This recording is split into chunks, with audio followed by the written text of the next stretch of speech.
Bonjour à tous, je m'appelle Meryl Messaoudi, je suis productrice pour une structure qui s'appelle CrossLab, qui est basée à Lyon. Je vais vous parler de numérique, mais pas du tout, comme vous pouvez l'entendre dans le reste du salon, je pense. Voilà, il y aura peut-être des termes un petit peu communs, mais dans le numérique, ça marche effectivement dans le business, mais le numérique est utilisé dans l'art depuis à peu près une quarantaine d'années. Et du coup, on fait des choses un peu folles, qu'on n'ont pas forcément grand-chose à voir avec des CEO, avec tout ce qu'on peut entendre, mais ici, on n'est pas loin quand même. En tout cas, ce qui est cool, c'est que c'est fantastique, et c'est pour ça qu'on est tous là. En tout cas, moi, au début, j'ai rien compris au numérique. C'était très, très flou.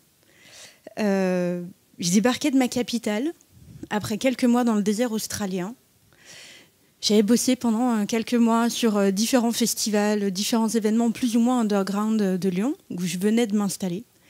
Et puis, j'ai débarqué dans une association qui produisait, Feu l'association, c'était un label qui s'appelait Be Records d'ailleurs, paix à leur magnifique techno, et du coup qui produisait des artistes, donc des disques, et qui après envoyait tous ces petits artistes-là en concert. Moi, je débarquais à Lyon, je connaissais ni le milieu de la techno, ni ces artistes-là, ni tout ça. Donc, bon, ça allait bien. J'avais une petite formation en poche. C'était il y a 8 ans. Sauf que je me suis mis à discuter avec tout le monde. Et paf, j'en ai rencontré un qui m'a un peu explosé les neurones, qui s'appelle Piers Warnacki, qui est un musicien franco-américain, qui travaillait au studio d'enregistrement et qui, du coup, un soir, après le taf, il est en train de bosser.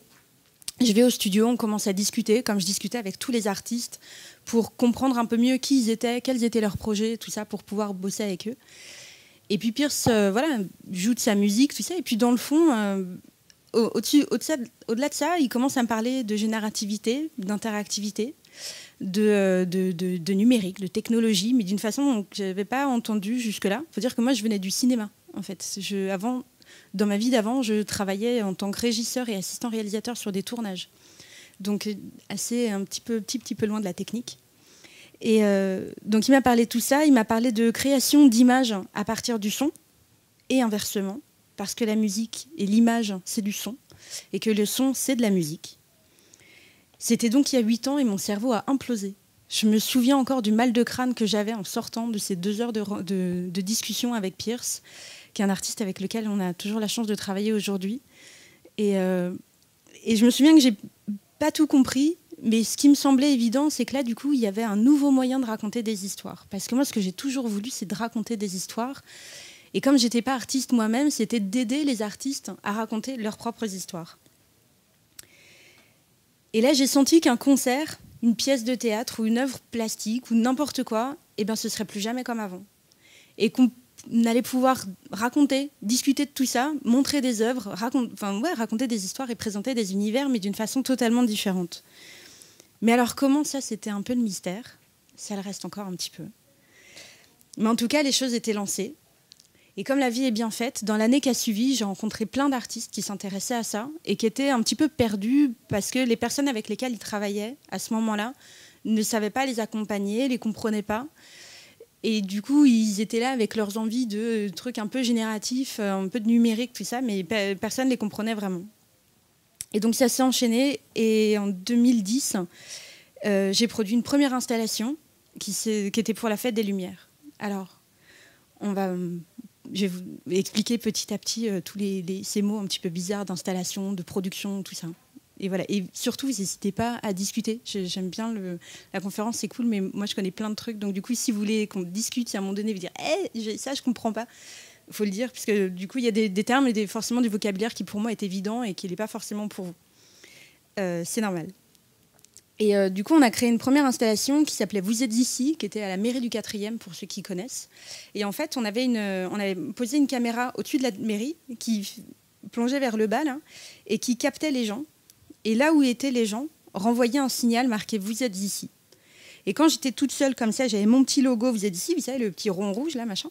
Et quand on se mettait à 2, hop, le rond devenait plus grand. Et si on se mettait à 3, 4, 5, le rond devenait énorme.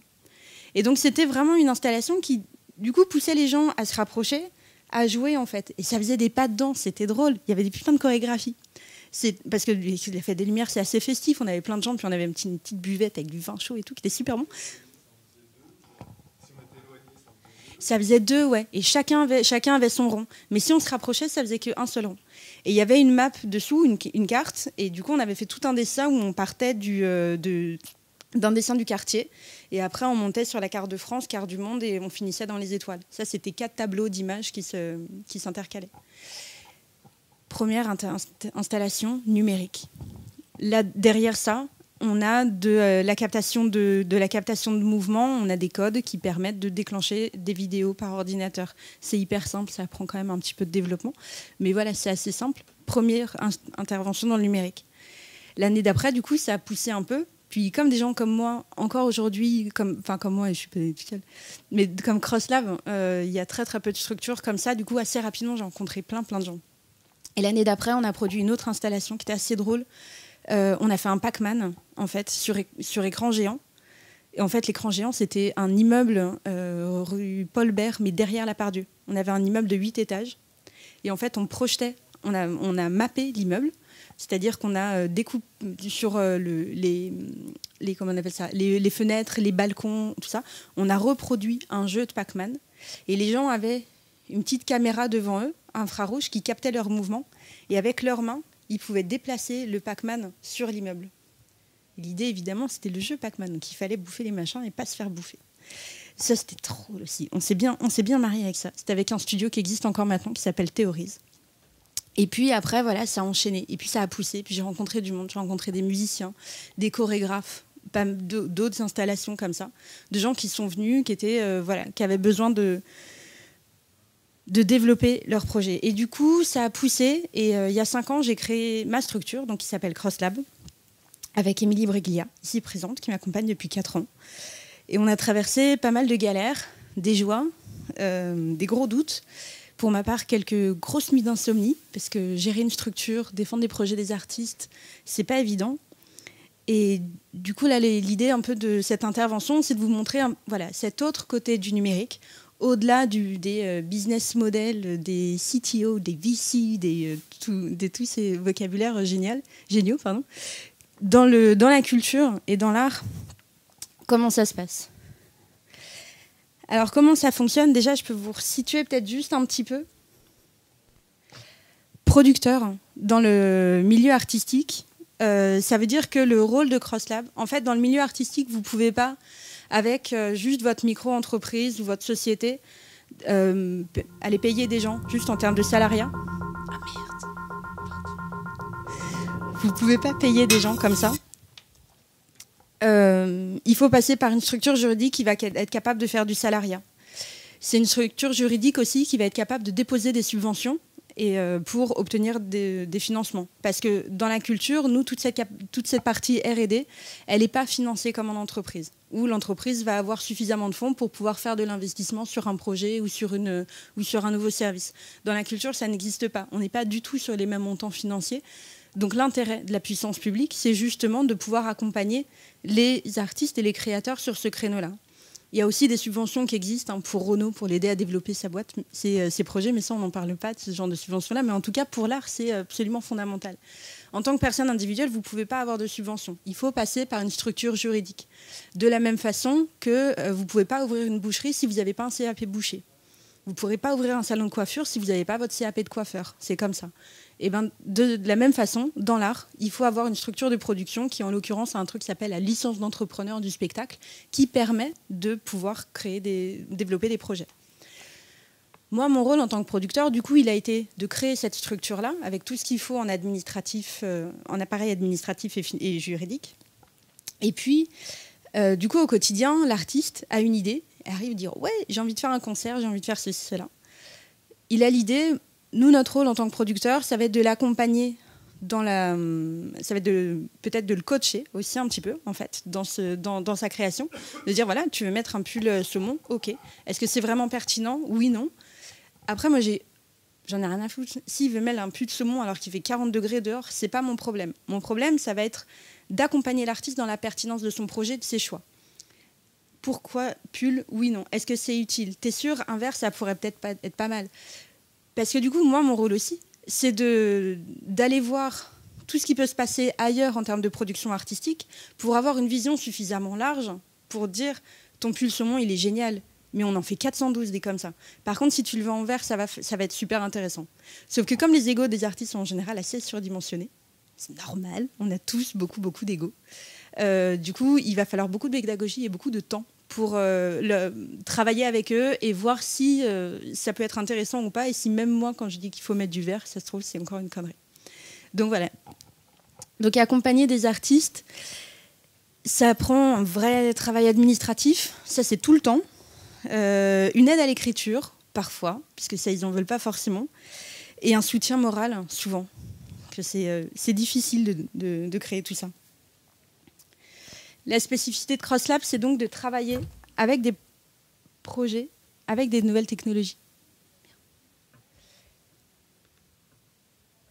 Et du coup, je vais vous montrer juste, on va rentrer là un tout petit peu dans le dur, avec, où suis-je, là, avec un teaser, c'est-à-dire une présentation générale de ce qu'on fait à CrossLab, des principaux projets qu'on a pu produire l'année dernière en tout cas.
Je suis désolée pour cette barre en haut du QuickTime. Ça, c'était de manière générale. On va rentrer, si vous le voulez bien, je vous ai sélectionné en fait quelques vidéos. Là, vous avez vu du coup les principales productions de CrossLab. En gros, parce que du coup, en 5 ans, on a produit à peu près entre 25 et 30 projets différents. Là, je vous ai fait une petite sélection de ce qu'on a vu. On a vu de la réalité virtuelle, on a vu du drone, on a vu de l'interactivité, on a vu du temps réel, on a vu du mapping, on a vu de la détection de mouvement. Différents projets comme ça. Le premier, tout à l'heure, je vous parlais de Piers Warnecki. Un des premiers projets qu'on a fait avec lui. Ah oui, c'est ça. Ça a été ça.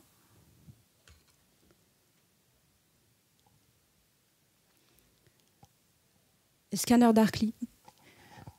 En fait, là, il présentait des objets qu'on posait là-dessus. C'était un petit objet rond. Dessous, il y avait une caméra qui prenait des photos de l'objet en question. Donc, il y avait une table. Pierce, il travaille sur l'obsolescence des objets et sur leur transformation dans le temps. Donc, en fait, là, c'est que des objets qu'il a glanés ça et là depuis une vingtaine d'années.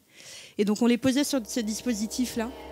Ça prenait une photo et après, il y avait un programme qui générait automatiquement une image et du son à partir de l'objet.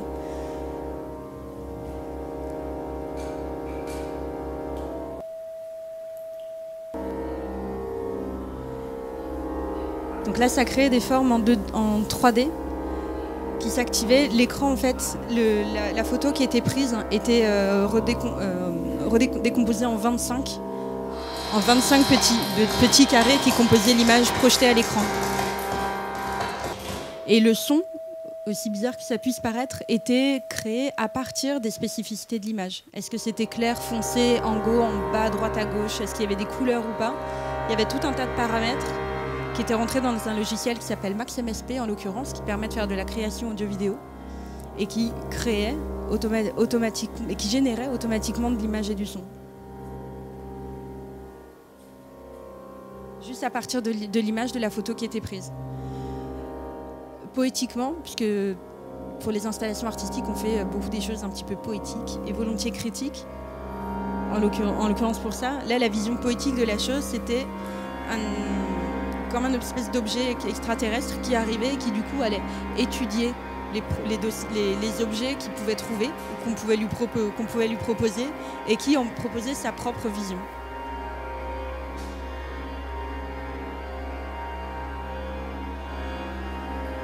Pierce, en l'occurrence, est notamment professeur au collège Berkeley, qui est l'équivalent d'un conservatoire de musique à Boston.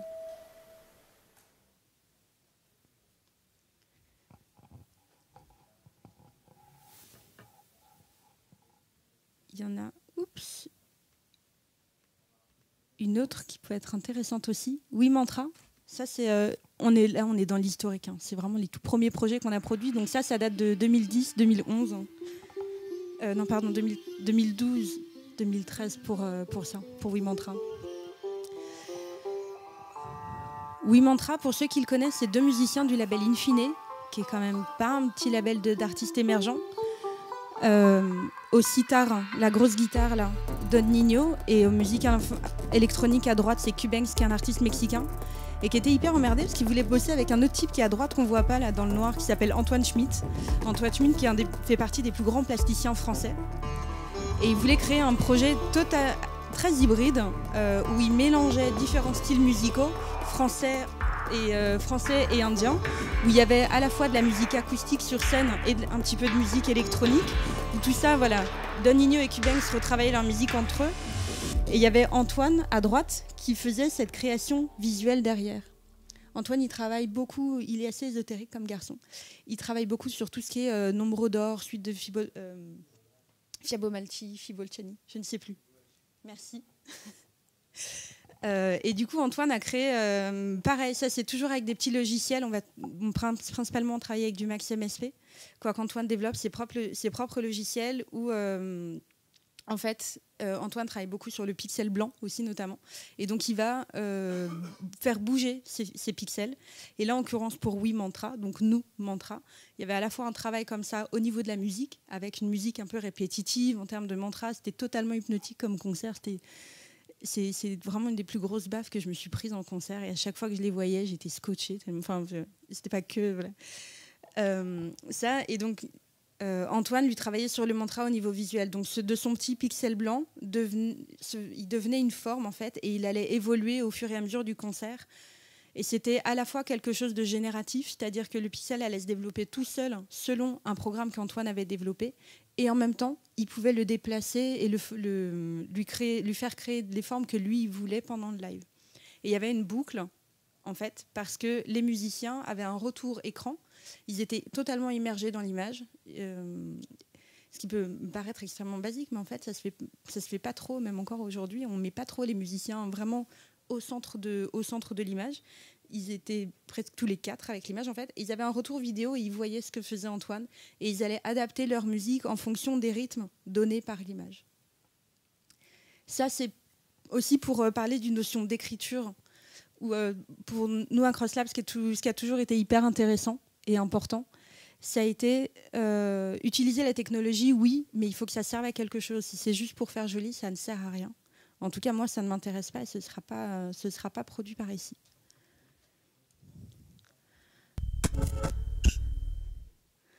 Un autre projet assez chouette, le premier sur lequel tu as travaillé, l'Arsène 3G. L'Arsène, je ne sais pas si vous savez ce que c'est qu'un Larsen. Un Larsen, ça va être une boucle audio ou vidéo. C'est une image qui est filmée dans l'image, ou un son qui est enregistré au pied de l'enceinte duquel il est projeté. Pour l'Arsène 3G, en fait, on a utilisé des choses qui s'appellent des pirate box, qui sont des petites box mobiles Donc on pose, c'est un petit boîtier en fait qui émet du Wi-Fi auquel on peut se plugger. Et depuis nos téléphones portables, on pouvait envoyer soit des photos, soit des vidéos qui sont retraitées en temps réel et projetées sur un écran. Là, en l'occurrence, on était sur une salle au Havre qui s'appelle le Tetris. Et le Tetris, en fait, toute la façade est faite en containers, avec plein de containers de différentes formes et de différentes couleurs. Donc, on a utilisé la technologie mapping, c'est-à-dire qu'on a adapté la zone de projection à ce qu'on voulait faire. Donc, on a découpé la zone de projection selon les petits carrés et les rectangles des containers. C'était ça, notre écran. Et en fait, ça passe vraiment d'un truc, c'est que du coup, sur votre ordinateur, vous êtes bien sur un 4/3, sauf que vous allez masquer en noir toutes les zones qui ne vous intéressent pas. Et vous allez projeter uniquement sur des zones qui vous intéressent. Pareil, vous m'arrêtez s'il y a un truc qui n'est pas clair. Et du coup, on s'est bien marré aussi pour ces projets-là, avec des petits choupidous, dont Fabien Bourdier et Samuel Mathieu. Et voilà. Et donc là, avec l'Arsène 3G, en fait, on récupérait les photos que les gens nous envoyaient. Avec déjà à l'époque, c'était en 2014, mais c'était un projet qui existait déjà depuis 2010. Le souci de protection des gens, l'envie de leur montrer aussi que Internet et le Wi-Fi, c'était pas forcément le Wi-Fi qu'on pouvait capter, mais c'était aussi quelque chose qui pouvait être libre, qui pouvait être partagé et collaboratif. Et voilà, on s'est un petit peu baladé aussi avec ça. Ça fait partie des projets qu'on appelle in situ, c'est-à-dire qu'à chaque fois, on va les réadapter. Puis comme c'est en mapping, évidemment, si on passe d'une salle à l'autre, forcément, ça ne va pas être visuellement la même chose. Un autre, en termes de technologie, donc toujours dans l'idée de vous montrer ce qu'on peut faire avec les technologies dans l'art. Et en l'occurrence, je prends que nos projets, parce que c'est quand même vachement plus rigolo. Perspection, avec Piers Warnecki, déjà mentionné, et un artiste américain qui s'appelle Matthew Biederman. C'est un mélange de perspective et de perception aussi. L'idée, c'était de faire une installation. Donc une installation dans l'art, c'est un truc qui ne bouge pas et on est devant et éventuellement on peut interagir avec. Les illusions sont des erreurs des sens, mais les vérités de la perception. C'était un peu leur base de travail. Et en fait, ils ont créé une installation où en fait, une image était projetée sur 3 formes différentes. Là, on n'en voit que 2, la 3e est derrière. Et elle était en anamorphose. C'est-à-dire que l'image était projetée, les trois écrans. Voilà, c'est une image qui se projette sur les trois formes. On est encore sur une technologie de mapping. Donc l'écran est encore cadré là-dessus. Et en fait, l'écran, ça c'est Matthew. L'image va se bouger en fait. On a utilisé un procédé de tracking 3D qui fait qu'il y avait des caméras qui captaient le mouvement de un des spectateurs et qui fait que pour ce spectateur-là uniquement, l'image allait être totalement identique. Quand il allait bouger, il allait toujours voir la même chose. Et le son le suivait aussi dans l'espace.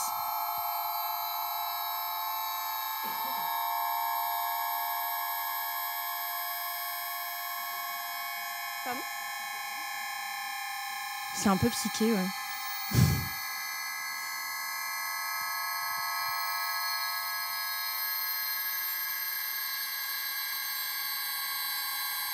C'était totalement très très immersif comme installation, assez hypnotique effectivement, très psyché. Et du coup voilà, donc là c'est vraiment filmé, donc là si on bouge pas, mais si on se mettait de côté, pour nous l'image bougeait pas, mais si la caméra avait décidé que c'était telle personne qui était suivie, c'était telle personne, et puis au bout d'un moment elle allait bouger, elle allait choisir quelqu'un d'autre, et du coup l'image allait tourner et se réorienter vers un autre spectateur.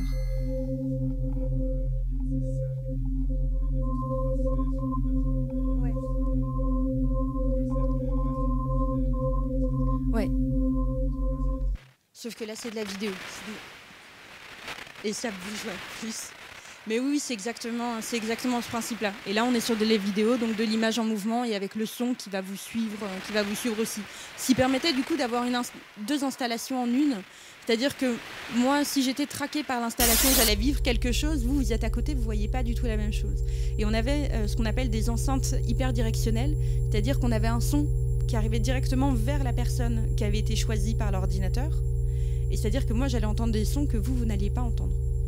Et du coup, au niveau du son, Pierre, ça travaille sur pas mal de sons différents, dont des sons binauraux, avec des noms plus ou moins cabalistiques comme ça, et qui disaient qu'il y a notamment des sons qui étaient inaudibles, mais qui faisaient vibrer l'oreille interne, et qui du coup peuvent pas être reproduites là même dans la vidéo. Perspection.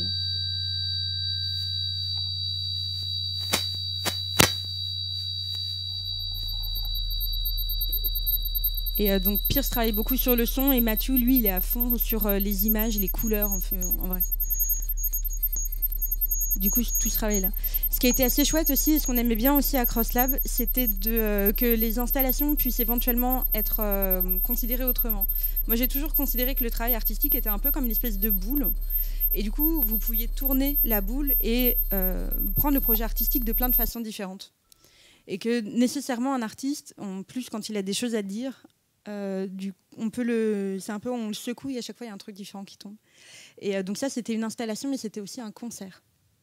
En fait. Donc soit c'était une installation, donc ça jouait tout seul comme ça, avec vous, soit on avait les artistes qui étaient là et qui, en direct, créaient le son et l'image qui étaient projetés.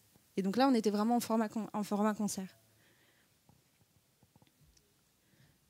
D'autres utilisations de la technologie.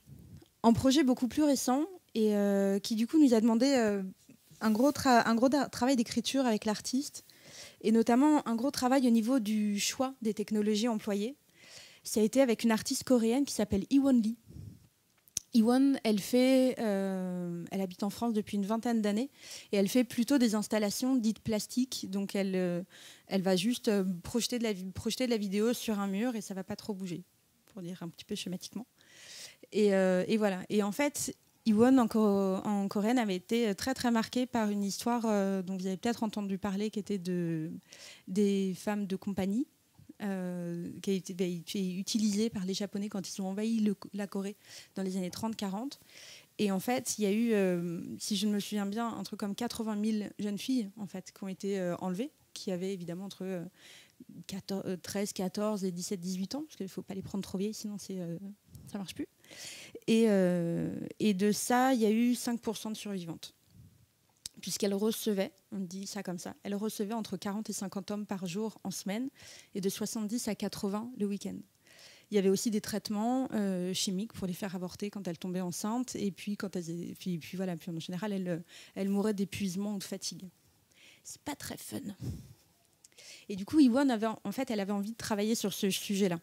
Et au départ, comme elle, son truc, c'était la projection vidéo, elle a commencé à travailler en projection vidéo. Et à creuser le sujet, on travaillait à deux là-dessus avec un producteur avec qui je travaille qui s'appelle Julien Taïb. On s'est dit, alors il y a eu plusieurs choses qui nous ont amené à ça, mais en fait, on s'est dit que pour être cohérent avec le projet, puisque pareil, dans l'art, ce qu'on va surtout rechercher quand on utilise une technologie, ça va être sa pertinence. Est-ce que c'est utile ou pas ? À quoi ça sert ? Parce que derrière, c'est des financements de ouf, c'est du temps, et que tout ça, c'est des denrées qui sont extrêmement rares dans le milieu artistique. Et du coup, on s'est dit qu'en fait, si on voulait être pertinent, on allait changer de technologie et on allait utiliser un truc qui est de la réalité virtuelle. Parce que ces filles-là, elles étaient enfermées dans des cases, dans des cabanes en bois, et elles n'avaient pas le droit de sortir. Et en fait, on a trouvé ça plutôt intéressant, pareil en termes de pertinence artistique, de filmer ça. Donc ça a été filmé en drone, et du coup, c'était projeté en réalité virtuelle. Donc on avait pour la projection, le public a un casque vidéo, avec le téléphone, un gros casque sur les oreilles, il est assis. Lui, la seule différence, c'est qu'il peut enlever le casque et partir quand il veut. Mais du coup, symboliquement, il est enfermé dans l'installation pendant les 6 minutes que dure le film. Je ne vous montre pas le film en entier, parce que du coup, c'est la réalité virtuelle, et quand c'est en 2D, c'est très moche.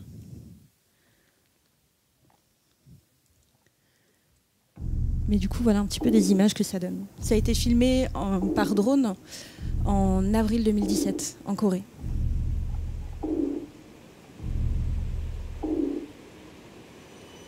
경북도 태천군 학봉리 1927년 1월 24일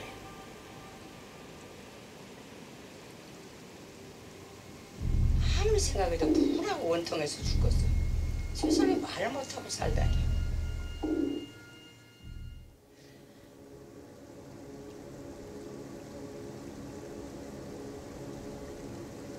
faut s'imaginer en réalité virtuelle. Le film, c'est un petit peu visible sur Vimeo si vous avez un casque.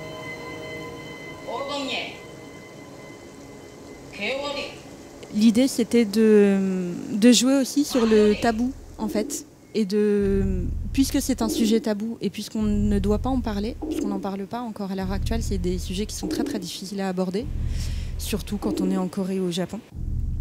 On a joué le jeu. Et en fait, on s'est dit, ok, vous voulez pas en parler, ben on va pas en parler. Et donc là, la voix qu'on entend, c'est une des rares survivantes coréennes qui raconte en fait un texte qui a été écrit à partir des témoignages. Et en fait, dans l'histoire, on est donc vous voyez à l'image, on voit rien. On parcourt un drone qui a filmé à 20 mètres de haut ces paysages-là, vraiment au crépuscule entre chien et loup, avec une lumière un petit peu voilà, très très très fantomatique. Et du coup, dans tout le texte qu'elle dit, c'est un film qui dure 5-6 minutes. On ne parle jamais de guerre, on ne parle jamais de sexe, on ne parle pas de viol, on ne parle pas de soldats. On dit tous ces mots-là sont bannis, on n'en parle pas. Par contre, à la fin du film, vous avez parfaitement compris de quoi il s'agissait et ce qui est arrivé à cette personne-là.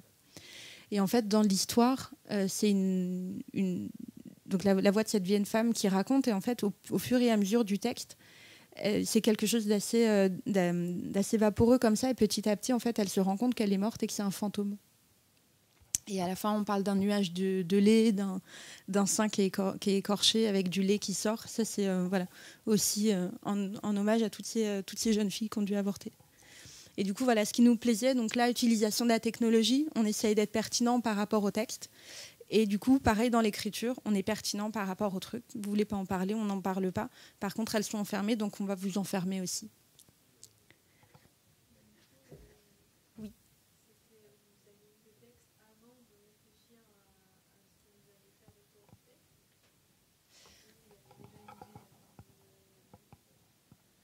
De la part d'Iwon, non, en fait, le texte a été écrit en cours de projet. Elle avait l'idée, mais au départ, voilà, comme je l'ai dit, ça devait être une projection. Et c'est vraiment au fur et à mesure. Du coup, par contre, on savait qu'on avait envie d'écrire. Enfin, elle savait qu'elle avait envie d'écrire un texte. Du coup, j'ai une productrice, hein, c'est un peu mes trucs aussi. Elle savait que ça, et du coup, nous, on l'a accompagnée sur l'écriture et on l'a fait travailler avec une femme qui s'appelle Marie Lambert et qui écrit des textes pour l'opéra. Et voilà. Et du coup, il y a eu tout un travail aussi de travail d'archives et de rencontres aussi de femmes pour récupérer des textes, pour que Marie, derrière, elle puisse écrire un texte qui soit cohérent avec ce que ces femmes avaient vécu. Et ça a été enregistré en Corée. Voilà. Mais tout ça se fait en cours de. En moyenne, pour un projet artistique, on va compter qu'il faut, on va dire, entre 2 et 5 ans, entre la première idée et le moment de la première diffusion. Parce qu'il y a l'idée, et puis il y a le temps d'écriture du projet. Et comme je vous ai dit tout à l'heure, on est soumis aux subventions publiques, parce qu'à de rares exceptions près, on peut très très difficilement être en capacité de produire un projet comme ça. Et du coup, les subventions publiques, il n'y en a pas tous les 4 matins, il y en a 1, 2 ou 3 éventuellement par an. Donc, si on va monter à 4 avec une des aides du CNC, qui est le Centre national de la cinématographie, qui en l'occurrence a une aide qui s'appelle le DICREAM, qui sert à financer ces projets-là. Mais il n'y a quasiment pas d'aide au niveau national. Le numérique, on en parle partout, mais par contre, dans la vraie vie, c'est hyper difficile de produire ce genre de projet. Donc il y a une aide au niveau Auvergne-Rhône-Alpes qui s'appelle le SCAN, qui est très peu dotée. En plus, on doit avoir... alors, aux dernières nouvelles, on était sur un 120 000 € par an pour produire à peu près entre 20 et 25 projets. Donc, vous voyez un petit peu ce que ça donne à la fin.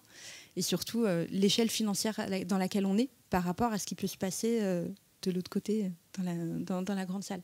C'est compliqué. Du coup, ça prend du temps parce qu'il faut être dans le calendrier des subventions, que vous ne pouvez pas engager un projet si vous n'avez pas les moyens financiers. Parce que là, typiquement, pour Iwon, on est sur un projet à 35 000 € à peu près, tout compris, avec la valorisation, avec une aide du gouvernement sud-coréen de 8 000 €. C'est un peu fou. Et puis, du coup, des subventions qu'on a pu trouver en France.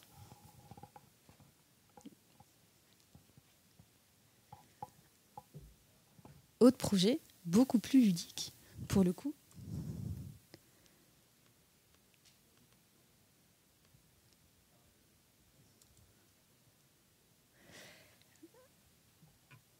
Où là, on va parler robotique.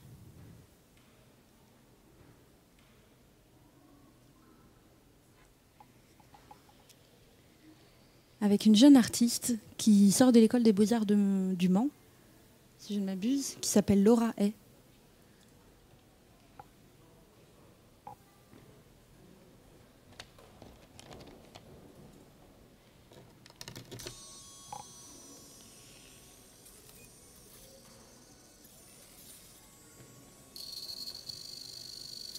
Confiez-leur vos désirs.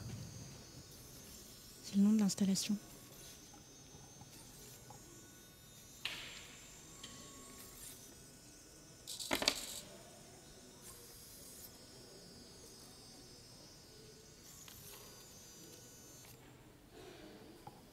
Et voilà.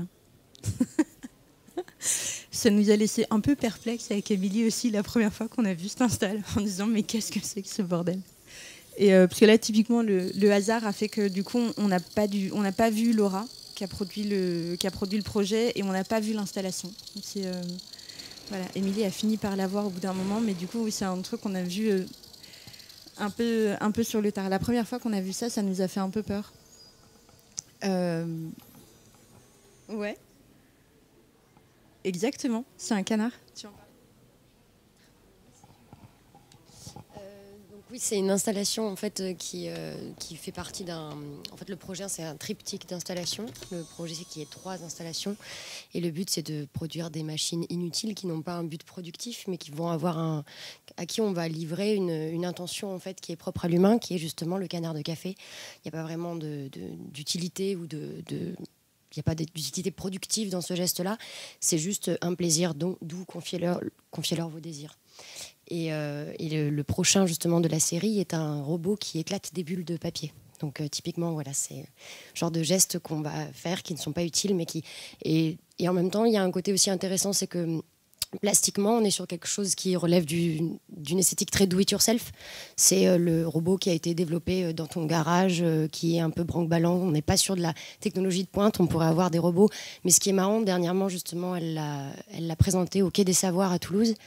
Et elle était en face, justement, puisque c'est plutôt un événement plutôt scientifique, avec des présentations de projets de robots vraiment de recherche de pointe, ou pas forcément artistiques. Et ce qui était marrant, c'est qu'elle était en face de robots donc, très technologiques, très high-tech, qui ne fonctionnaient pas encore. Et finalement, le seul petit robot qui fonctionnait, c'était ce robot qui ne servait à rien et qui était fait de 3 fils et de 3 boulons. Et voilà. C'est une artiste qui démarre juste, mais qui va continuer, je pense.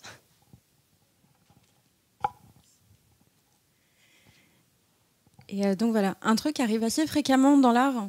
Là, vous voyez coproduction avec le Bel Ordinaire et Access, qui sont 2 structures à Pau, justement, qui nous ont permis de monter ce projet-là. CrossLab, c'est nous, et le lieu multiple, c'est le Planétarium de Poitiers, qui est très, très investi dans toutes les installations arts et sciences. Et voilà, parce qu'un des autres trucs quand vous voulez produire un projet, un bien, un service, mais ça vaut pour tout, même voilà. Soit vous avez les sous vous, soit vous les empruntez, soit vous vous les faites prêter. Vous allez chercher des gens qui ont des sous et qui vont parier avec vous. Le système de coproduction, c'est vraiment un des nerfs de la création artistique.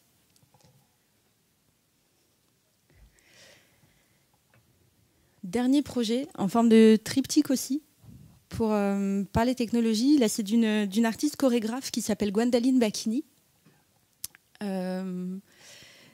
Et du coup, je souligne juste avec Laura, Gwendaline et une autre artiste qui s'appelle Agnara Rodado, qu'on a vu dans le teaser, mais du coup, on n'a pas sorti je vous ai pas sorti le truc là. On a eu aussi à cœur avec CrossLab, au bout d'un moment, de dire merde, il n'y a pas de filles. Parce qu'au bout d'un moment, je me produisais, et puis je me suis pas rendu compte du truc, et je fais mais merde, mais j'ai que des mecs. Mais c'était de ouf, hein. Ça faisait 3 ans, un truc comme ça. Je sais pas combien d'œuvres qu'on avait produites. Et j'ai dit, mais c'est que des mecs, en fait. C'est que des équipes artistiques masculines. Et en fait, je m'en étais pas rendu compte. Mais parce que c'est le problème de la sous-représentation des femmes dans l'art. Du coup, on s'est un petit peu activé. D'où Laura, d'où Iwan. Et la première aussi qui nous a rejoint, c'est Gwendaline Bacchini, qui est donc une chorégraphe qui travaille autour des nouvelles technologies. Et en fait, Gwen, alors avant, dans sa vie d'avant de chorégraphe, il y avait vraiment des danseurs sur scène, et ils faisaient vraiment de la danse comme ça, et vous étiez vraiment assis, et vous n'aviez vraiment pas le droit de bouger. Et puis au bout d'un moment, tout ça, ça l'a gonflé. Donc elle a fait autre chose.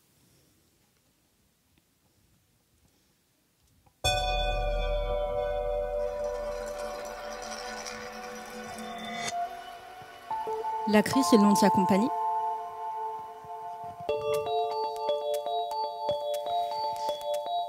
Elle a créé un triptyque, Gwendaline. Là, on est dans le 3e. Ça, c'est un petit film qui va vous montrer les 2 premiers.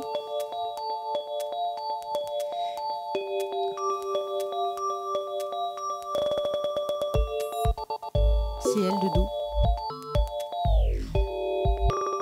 Gwendaline travaille beaucoup sur le vivant, sur l'évolution du vivant, notamment. Avec toutes les théories d'arronisme, d'anthropomorphisme et de ces gestes oubliés qu'on produit encore. Là, cette première installation, c'est un écran tactile. Enfin, c'est pas un écran tactile, il est rendu un tactile interactif en l'occurrence. On est sur de la projection, sauf qu'on a des petites lip motion au sol. C'est des Kinect, merci. Des petites Kinect au sol qui détectent où vous touchez l'écran. En fait, l'écran est projeté devant vous. Ce sont des danseurs à taille réelle. Et en fonction de où vous allez toucher l'écran, donc où vous allez toucher le danseur, il va faire un mouvement en fonction de là où vous l'avez touché. Deuxième volet, celui-là qui est le volet holographique. Donc là, pour des questions techniques, on est sur un petit peu plus petit que la taille réelle.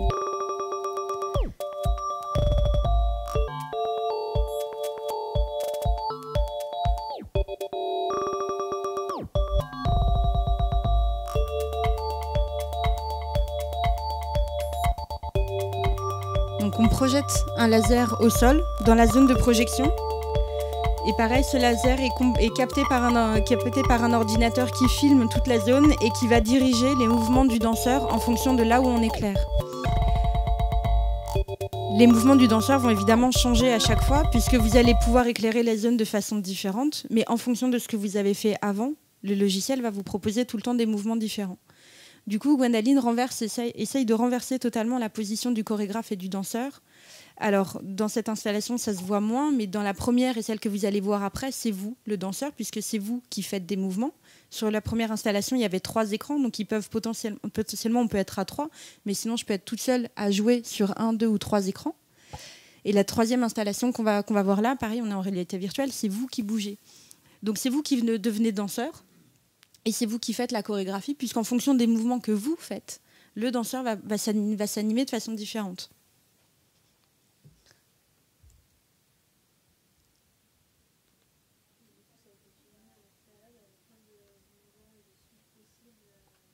Ouais. Alors, toutes les images des danseurs, effectivement, ont été filmées dans ce qu'on appelle un cave. C'est un studio fond vert, en fait, mais à quatre faces. Elle a travaillé à l'INRIA, à l'INRIA de Grenoble, avec d'autres sociétés, dont For the Views, qui, en fait, étaient spécialisées dans la captation du mouvement en 3D. Donc, on avait le danseur au milieu, filmé par 68 caméras. Et du coup, son mouvement, après, a été décomposé et réintégré dans le système, dans le système proposé. Là, j'ai pas tous les budgets, pour le coup, parce que c'est Gwendaline qui a produit ça toute seule. Et nous, on est arrivé vraiment sur une phase diffusion sur la fin des projets, depuis 3 ans.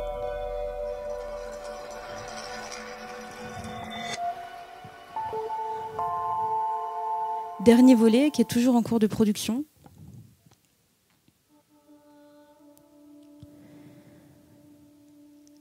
Animo DS3, où là on part en réalité virtuelle. Donc c'est plus le danseur dans notre univers, c'est nous qui allons rentrer dans l'univers du danseur.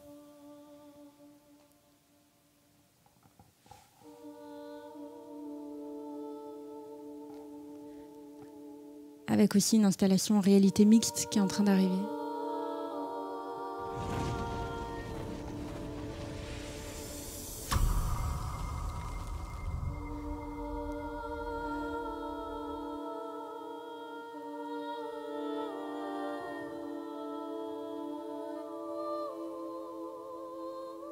Donc ça, c'est ce que vous voyez quand vous mettez vos lunettes de réalité virtuelle. Vous voyez le danseur en taille réelle devant vous et vous allez pouvoir interagir avec lui. Pareil, en fonction de l'endroit où vous allez toucher le danseur ou la danseuse, en l'occurrence, il va pouvoir déclencher des mouvements différents.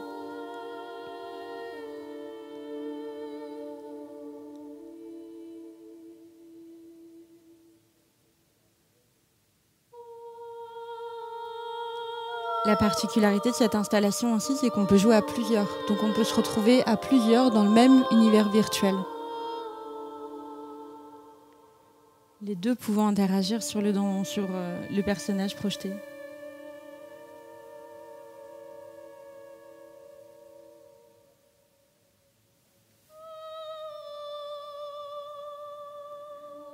Là, on est sur environ 150 films différents par danseur. Ce qui fait que du coup, ça permet une vraie modularité. En fonction de où vous touchez, vous pouvez toucher 3 fois le genou, vous aurez 3 séquences dansées différentes. En fonction de ce que vous avez touché avant, et puis voilà, il y a suffisamment d'images.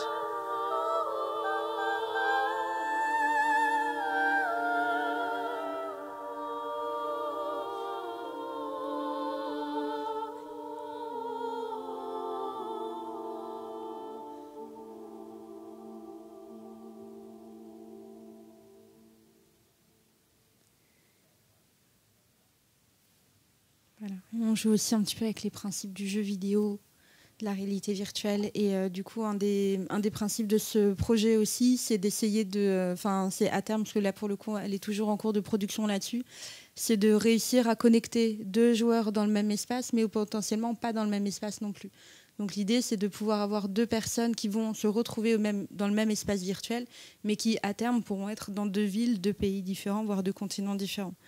Là, évidemment, techniquement, ça demande des ressources assez gourmandes. Et du coup, financièrement, c'est un projet qui est très, très loin à monter, puisque là, on est plutôt sur des budgets de 100-150 000 euros. Et voilà, quand je disais que dans le meilleur des cas, on a 10 000 euros sur une subvention, derrière, on rame. Parce que ça, c'est des installations. Alors, on pourrait se dire, oui, mais après, vous allez vendre le projet, donc ça va être cool. Vendre un projet, même comme ça, on va être entre 5 et 10 000 euros, peut-être. Voilà. Donc c'est très difficile de se dire ok, je vais investir 80 000 euros, c'est déjà énorme. Par exemple, Crops Lab, nous on a un chiffre d'affaires de 300 000 euros annuel, donc investir 80 000 euros, c'est juste de l'ordre de l'impossible. Mais quand bien même on pourrait le faire, derrière, quand on vend des projets dans le meilleur des cas à 10 000 euros, c'est très compliqué de financer tout ça. Voilà un petit peu pour des tours de projet. Est-ce que ça va? Vous avez des questions un petit peu par rapport à tout ça ou je ne suis pas technicienne, hein, mais vous l'aurez compris. On peut peut-être conduire. 16h50, je ne fais que parler. Alors à quoi ça sert cette innovation? À chaque fois, et j'ai essayé de vous l'expliquer, j'ai essayé d'être le plus exhaustif possible avec le temps imparti. Sur différents projets pour vous montrer différentes technologies et différentes utilisations sur différents projets. Voilà, ça peut aussi aller plus loin, mais à chaque fois se pose la question de la pertinence de la technologie qui est utilisée. Parce qu'il y a une véritable injonction numérique dont on souffre dans la société de manière générale, mais dont on souffre aussi beaucoup dans l'art. Dans l'art, il y a beaucoup d'appels à projets, parce que du coup, on va pouvoir créer des projets ou avoir des subventions. On va nous dire il faut absolument faire art et sciences, art et technologie. Il faut travailler dans tel type de contexte. Il faut travailler avec tel type de technologie. C'est des choses qui peuvent être intéressantes, puisque la contrainte est toujours source de création et de liberté, on est d'accord. Mais en même temps, ça contraint quand même beaucoup la création artistique. Donc il y a du coup des vraies critiques par rapport à ça. Et du coup, le biais de la chose, c'est qu'il y a des artistes qui vont vers ces technologies-là parce que des fois, c'est le seul moyen d'être montré.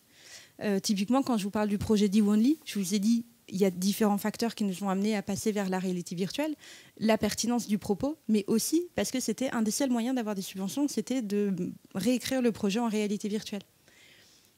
C'est un peu délicat, mais c'est ça. Les festivals, les appels à projets, donc des subventions vont biaiser comme ça la création.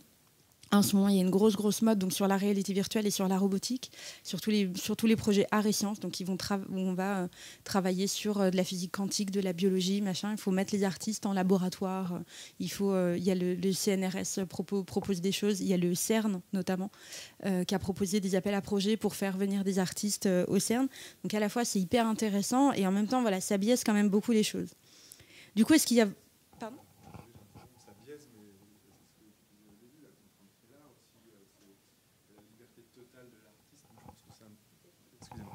Je dis, la contrainte fait l'art, donc la liberté totale de l'artiste, je ne sais pas si ça mène vraiment... Enfin, moi, je pense qu'il y a besoin d'avoir un peu de contraintes, quoi, pour faire des trucs intéressants. Mais je sais pas, enfin, j'ai pas trop d'exemples de gens qui ont zéro contrainte, ou alors... je sais pas si... Ouais. Il y a toujours une contrainte, ne serait-ce que financière, technique, temporelle. Le fait d'avoir cette injonction au numérique, en tout cas, nous, ce qu'on constate aussi, c'est que du coup, les artistes sont obligés de développer des compétences qu'ils n'ont pas forcément, ce qui peut être un petit peu hasardeux. Mais après, ce qui est vraiment très chouette, on a vu que même historiquement, dans le cadre de films de propagande, il y a eu des films d'une création et d'une inventivité complètement folle. Les artistes en Antiquité ou même, enfin voilà, jusqu'à il y a quelques siècles en arrière, qui avaient des œuvres de commande, Michel-Ange en premier, par exemple, qui étaient commandées par l'Église, par le roi, par machin, ont quand même pu faire passer énormément de messages. C'est juste là, on était pendant quelques années, on a vécu quand même toute une période où l'artiste était assez libre, il pouvait créer vraiment ce qu'il voulait sur le sujet qu'il voulait, comme il voulait, avec les moyens qu'il voulait. Et là aujourd'hui, on constate un resserrement. Alors, oui, c'est créateur, parce que la contrainte, c'est une base de création. Et moi, j'aime bien aussi ce truc-là où, du coup, ça permet de voir aussi si l'artiste a vraiment quelque chose à raconter. C'est toujours un peu mon truc un peu pushy, mais à un moment donné, si l'artiste a vraiment besoin viscéralement de raconter un truc, quand on va lui mettre une contrainte, il va être capable de composer et de créer avec ça. Maintenant, est-ce que c'est vraiment respecter son œuvre et son chemin artistique ?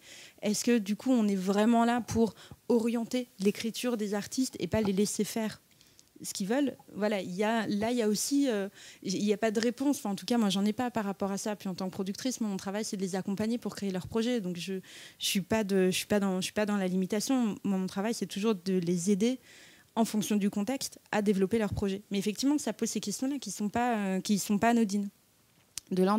Et là, aujourd'hui, de plus en plus, il y a en ce moment le fait de devoir travailler avec des sponsors, avec des mécènes, avec des entreprises.